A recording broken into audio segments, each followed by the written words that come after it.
Today on WSRH Extra, how one teacher's leadership has an unbelievable impact. Also, how a local diner is blessing their community. Plus, the unbelievable story of how a young golfer is working to make his dreams come true. WSRH Extra starts now.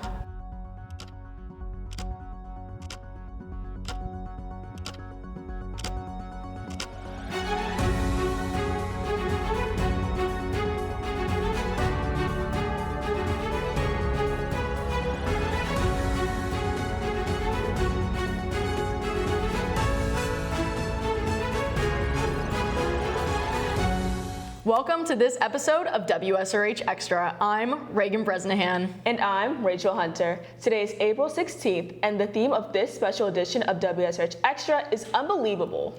And no, we're not talking about aliens. Today, we'll look at people and businesses with talent, generosity, and impact that's truly out of this world. Dance Marathon is a statewide charity that raises millions of dollars to help children facing life-threatening illnesses. For over a decade, one teacher has not only raised hundreds of thousands of dollars, but also inspired her graduates to continue this mission. WSRH Extra reporter Austin Lamanna has more on this unbelievable teacher. Dance Marathon is a significant event here at Seminole Ridge that raises thousands of dollars each year for kids battling diseases such as cancer, with one person leading it all. So I've actually asked the kids to get involved in a cause that's bigger than themselves, and that's supporting families that have children that are going through pediatric cancer, pediatric illness. Unfortunately for Miss Ahmad, her jump to Dance Marathon was because of someone close to her having to go through their own health battle. In 2014, I had a student that was diagnosed with lymphoma, and he was in my classroom and going through his journey and his cancer treatment protocol as a class and as a teacher with that student. It inspired us to get involved at a higher level. And so we got involved with University of Florida and Shands Hospital. Since 2014, Miss Ahmad has made a huge impact, raising tens of thousands of dollars for sick children all over Florida. Her influence has been so powerful that several of her students have carried the torch of Dance Marathon beyond high school, with one doing it at the college level. And I got the position of videography coordinator this past year, where I helped plan all the photos, videos, and all the production that goes on at Dance Marathon at Florida State. While Madison is successful, she knows she wouldn't have made it this far without Miss Ahmad. So Miss Ahmad, she always told me no matter where I go, DM's always going to be in my heart, whether that's an alumni at Seminole Ridge or just donating to someone that I know that still goes to Seminole Ridge. I will always think of DM. And Miss Ahmad was always pushing me and pushing everyone on our team to kind of just be our best and do our best and do whatever is going to make us happy. And Dance Marathon was the thing that was making me happy. It was the thing that was kind of giving me some sort of purpose. And despite the many Miss Ahmad has influenced, her legacy isn't over, as she's still inspiring students, with one even planning on continuing Dance Marathon at one of the best schools in the country. So when junior year, when I joined leadership, she just made a huge impact on me. She made me want to do Dance Marathon, and I go and talk to her every day. It's not even just Dance Marathon. Outside of Dance Marathon, Miss Ahmad's a great person just to go to and be able to talk to. And she definitely brings a lot to the table with Dance Marathon. She's super enthusiastic and gets us all going and reminds us of our why. As Miss Ahmad continues to inspire children, she is not giving up with Dance Marathon here at Seminole Ridge, as her love for children is evident all over. For instance, each fall represents different dollar amounts she's been able to raise each year. For instance, $56,000, $37,000, $18,000. All in all, Miss Ahmad has been able to accumulate over $400,000 in profits for sick children. And that's not even including what her college kids have done at the college level. It's evident that Miss Ahmad's impact is truly unbelievable. For WSRH Extra, I'm Austin Lamanna. Amid rising housing and food costs, over 2 million people in Florida go hungry every day. Over 600,000 of them are children. But one local diner is combating hunger with a unique solution, something they call a blessing board. WSRH Extra reporter Adriana Brunner takes us to Morgan's Country Kitchen.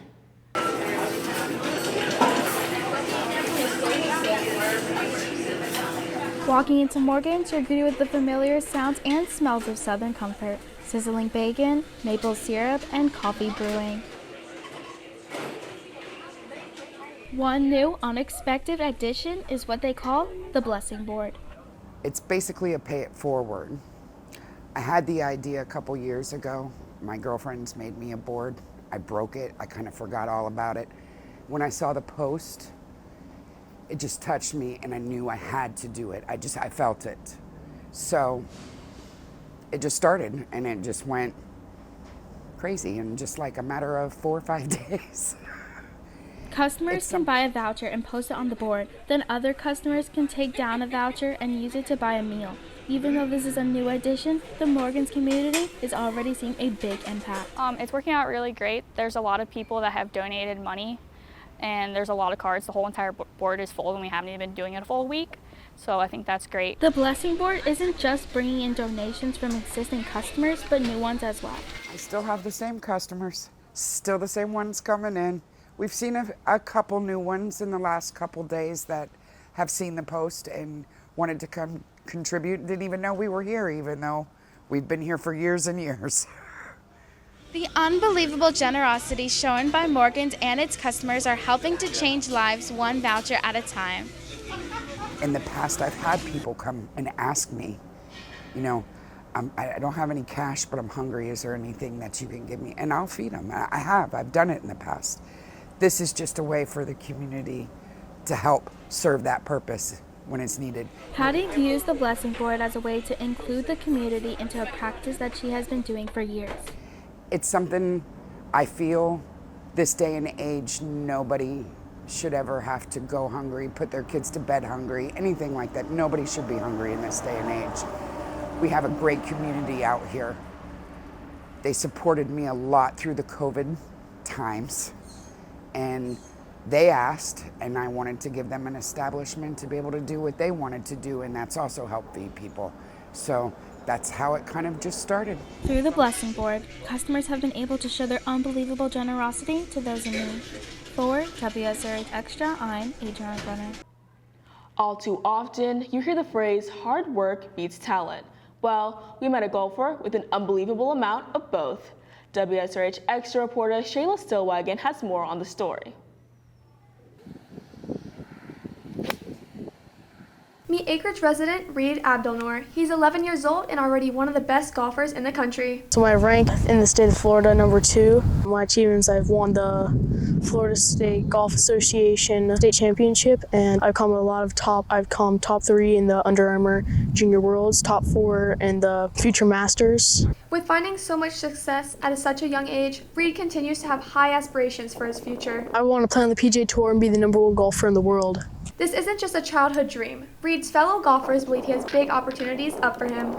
I think he's going to be successful at whatever he does. If he becomes a professional golfer, he'll be successful at that. He's a people person, and he's very well liked, and he's a great kid. Although he started what some would consider late in his career, Reed has the drive to achieve his goals. He is still the new kid that arrived. He's only had a golf club in his hands for 3 years, and he is competing against kids who have had a golf club in their hands since the time they could walk. For Reed, starting golf was never what he had planned for himself. During the pandemic, everyone was grounded, kids were inside. There really was not anything for kids to do except sitting inside around the house. And my husband is an avid golfer, and he said, I'm over this boy sitting in the house. Please go online and enroll him in a golf clinic. And the rest is history. Not only did Reed's father start his golf career, but he continues to inspire him throughout it. It's really cool. So whenever he's not at work and we're on the golf course, I always have an eye watching me, making sure I'm doing the right things. If my dad wasn't here or my coaches, I wouldn't be here right now. Since Reed came late to the game, he's had to catch up to his competitors. Every day he trains 6 to 7 hours a day. There's sometimes he trains for longer, but that's usually a minimum. And that is him asking us to go and train, not us pushing him. He's very driven, self-motivated, and absolutely loves to play the game. After putting in the work, Reed's skills are definitely up to par. His future in this sport is unbelievably bright. For WSRH Extra, I'm Shayla Stillwagon. Well, that's it for this special edition of WSRH Extra in Westlake, Florida. I'm Reagan Bresnahan. And I'm Rachel Hunter. Don't forget to follow us and send us submissions at Seminole Ridge TV. See you next time.